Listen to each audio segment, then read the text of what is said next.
Hello everybody, this is Stephen Whitfield with Drilling Contractor, and we are here at the 2025 IADC Annual General Meeting in Naples, Florida.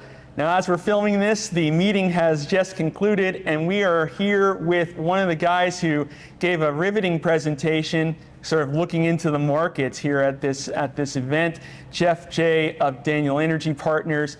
And we're going to take a few minutes to get some of that great insight that he gave us on the stage, maybe a little bit of a snippet, and see what he thinks about where everything's going. So, Geoff, thank you so much for joining me today. Thank you very much. So there were a couple of things that you said in your presentation that kind of stuck with me. I wrote them in my notebook before we met out here. One of them was like looking at E&Ps. Right. So one of the things you had said was that the E&P outlook might be slightly more negative than the underlying fundamentals that we're seeing in the market. Can you tell us sort of why you see that going that way? Yeah, I mean, I think that there's a lot of concern about OPEC plus barrels hitting inventories and taking price down.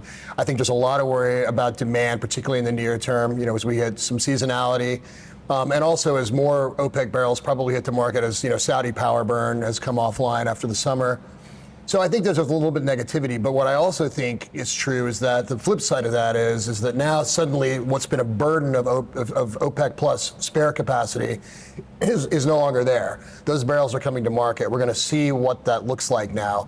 And I suspect that we'll probably see fewer actual physical barrels hit the market than the ones on paper, because I think some of those barrels are actually in the physical markets anyway.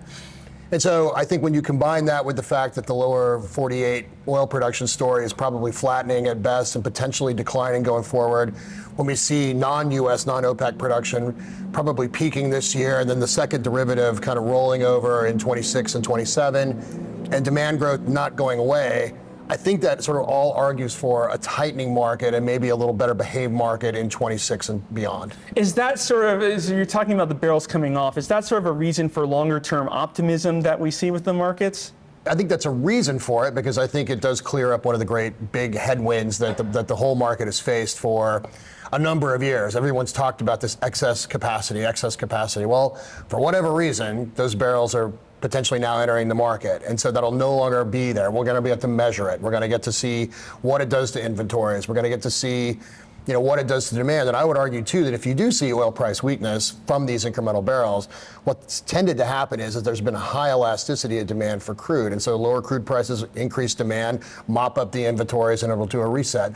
In terms of timing, I mean, your guess is as good as mine, but it certainly feels like we're at least cleaning the decks. My last question, obviously this is an event full of drilling contractors. So, we can talk about E&Ps, but what people want to hear is about OFS, right? Right. So where do you see that sector going heading into 2026? Well, we think it's improving into 2026. I mean, there's a lot of things that are happening. One, we think there'll be incremental rigs that are picked up on the gas side. I think that's pretty obvious with sort of LNG and power demand and everything else we talked about today. But also, I think on the crude oil side, we could see some activity pick up as well. And there are lots of reasons for that. We see some private companies that are deploying capital, adding rigs. There's some puts and takes there, but we think that'll lead to some net additions. And also, I think that, frankly, some people are going to be drilling into sort of lower tier inventory, which is going to have a higher service intensity. So for those folks that are trying to keep their barrels of oil flat, it probably means higher levels of activity next year.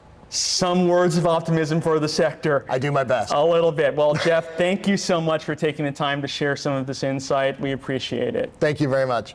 And thank you for visiting drillingcontractor.org.